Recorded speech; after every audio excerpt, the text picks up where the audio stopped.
And today, a lot of nations are fighting for their survival, sovereignty, and peace. And the Sahel region is part of the area feeling heavy pressure and influence of imperialism.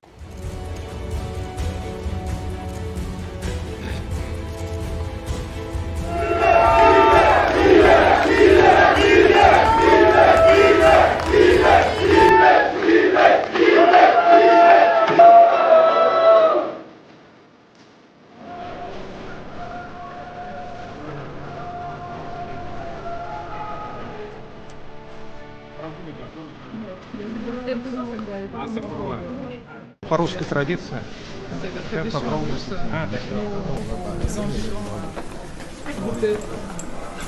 Францули готовили? C'est pour moi. Merci beaucoup.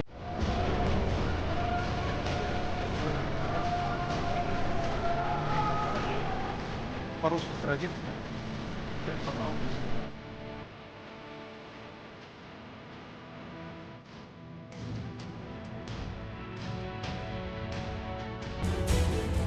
Marking the 80th anniversary of the victory over Nazism, we took part in the parade yesterday. Earlier, the day before, we also attended a number of cultural events. And I would like to say that we have learned a lot of lessons from all these celebrations, which should give us room for thought and needed motivation to get the African machine back on track.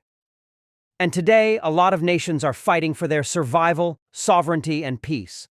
And the Sahel region is part of the area feeling heavy pressure and influence of imperialism. And with all we are experiencing, I do hope we can honor the memory of all those people, soldiers, who sacrificed their bodies and souls and advanced our struggle against imperialism and neo-colonialism.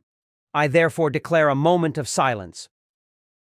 I'll give you a few examples during my speech to help you understand what I mean. We are at Mendeleev University, Dmitry Mendeleev University of Chemical Technology of Russia. Everyone knows Mendeleev for his scientific achievements. Let me share a short story. While studying at school, there were people who didn't like certain things, who couldn't learn them successfully. And when they couldn't learn a particular concept, we would nickname them after the scientists who invented it. For example, we had students called Pavlov or Mendeleev. I personally enjoy science. I'm a scientist. One could wake me up at any time and I'd recite Mendeleev's periodic table. The same goes for the chemical equations we've spent so much time working on since secondary school. We're very good at doing so on paper. Similarly with thermodynamics. I tell you this to prove that practice matters, and we lack the laboratories to practice more. For example, we're at war. We pay for equipment, ammunition, weapons, and so on. Speaking of ammunition, explosives. Mali produces cotton, as does Burkina Faso and Niger. However, as you know, it's the cotton cellulose that's used to produce gunpowder and explosives. Why can't we do that? We don't develop practical chemistry. Similarly, you see all the types of missiles Russia builds. The latest is Oreshnik missile that has made the whole world laugh. However, the fuel and everything else is chemistry.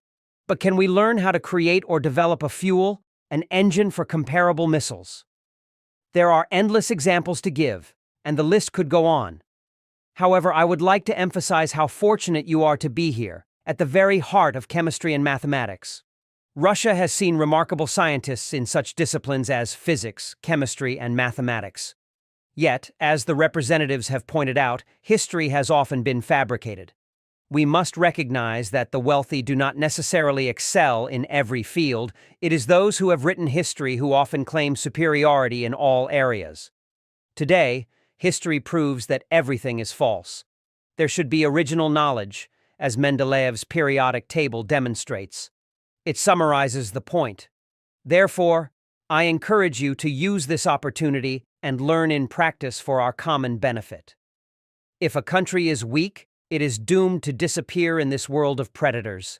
It must be strong. Nuclear powers are strong. They will never lose a war. We can tell you everything about the nuclear bomb, isotope fission, and energy release, but can we successfully put it into practice? That is why you should take this opportunity, as you are the key to the development of our country.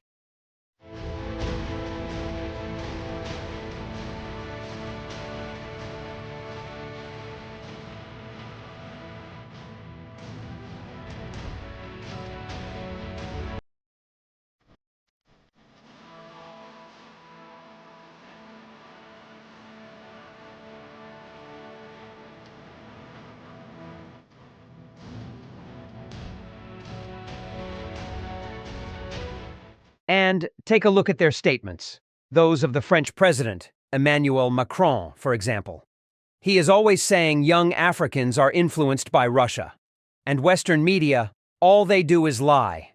And speaking of AES, Alliance of Sahel States, which is a model of emerging structure, they can't spend their day without mentioning Burkina or AES.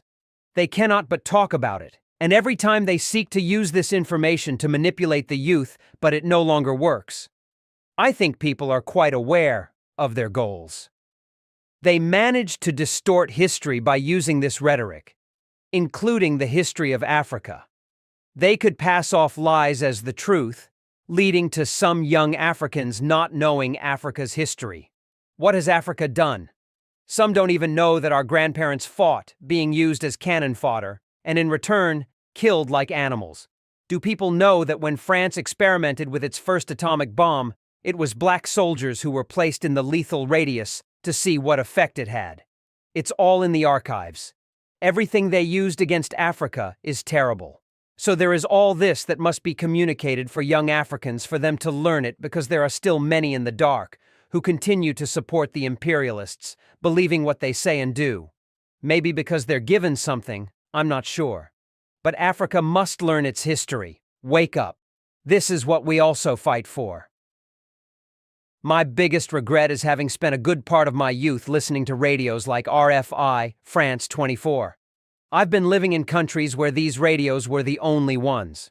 We would use the programs, record their news to listen to, but after a while, there was a click. I began to understand that they brainwash us to accept what they want. It's their narrative they want us to learn, and since then I've become more aware of this, and I've understood that what they do is very dangerous, and today, more than ever, I realize that they have especially manipulated the minds of Africans. And you can play a significant role in waking young people's consciousness, helping them understand how the world works, and preventing them from falling into the trap of those narratives.